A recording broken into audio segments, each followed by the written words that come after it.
Hello guys! Welcome to our channel. Ako po si Luxini. They call me Cini for short. Ang iluluto ko today is pork adobo. So since ulam po namin ito ngayong araw na to, naisip ko na i-share ko na lang po sa inyo kung paano yung way ko ng pagluto ng aking pork adobo na paborito ng aking mister at mga anak. So umpisa na natin. Ang kailangan lang is 1 kilo pork liempo, isang cup ng tubig,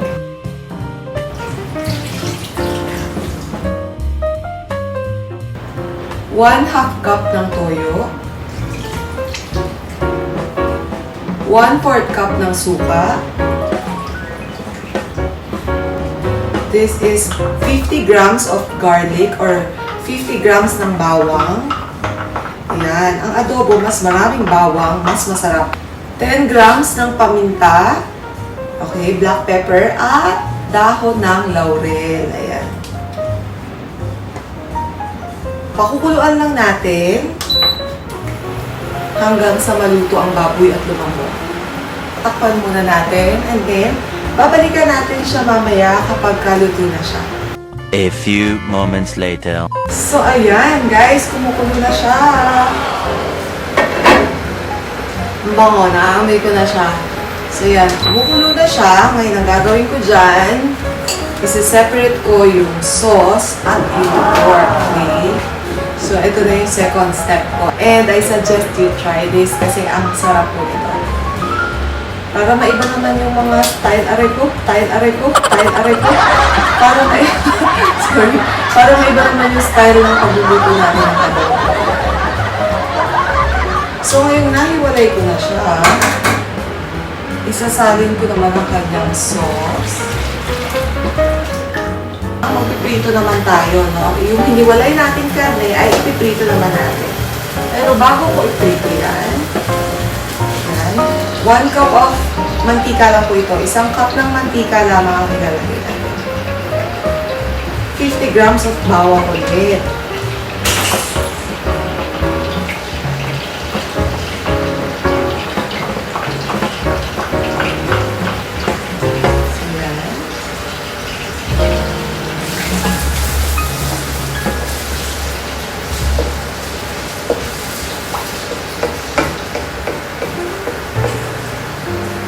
So, ipa-crispy muna natin yung bawang.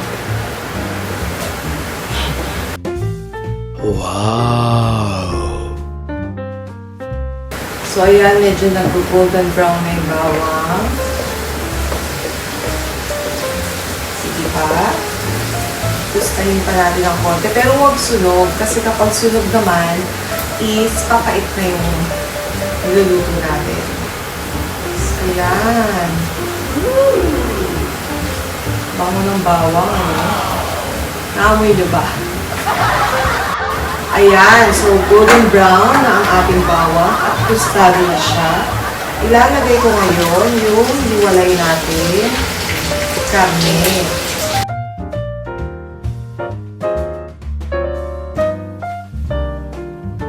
So, hayaan lang natin siya for a few minutes.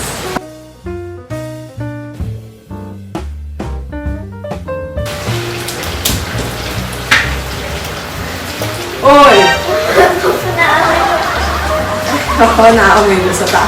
Ang bango daw, naamoy yun sa taas. Nag-video ako, anak. Ayan.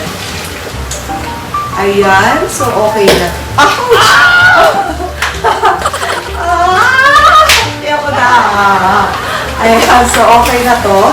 Yun lang medyo ang problema kapag ka nag-prito, matalamsik kasi syempre, may mga taba-taba yung liempo, yung tubig niya, no? So, ayan. Ngayong naprito na natin, ilalagay natin ulit yung ating salsa kanina.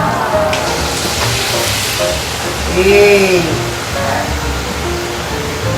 So, pagkalagay natin ng salsa, hayaan lang natin siyang kumulo ulit.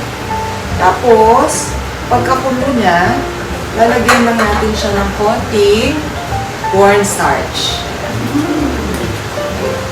Bago pa pala ang cornstarch, bago ko makalimutan, Yung adobo namin, nilalagyan ko po ng itlog. Nilalagyan ko siya ng itlog kasi nagtitipid po kami.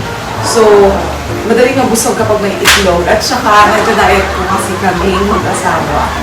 Ayan. At saka, ever since talaga favorite namin ang itlog. A few moments later. So, ayan. Kumukulo na ang ating adobo. So, pagkakulo na, lalagyan lang natin siya ng konting cornstarch. So, yung cornstarch ko, this is 3 tablespoons. Okay. And konting water.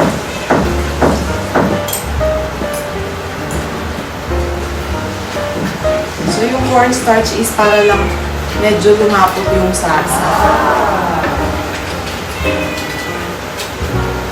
So, ayan. Ayan. So, pwede na natin ilipat ito sa lalagyanan at pwede nang i-serve. Ayan. Ito na po ang aking finished product, ang aking pork adobo with hard-boiled egg. I hope na nagustuhan niyo po ang aking recipe for today.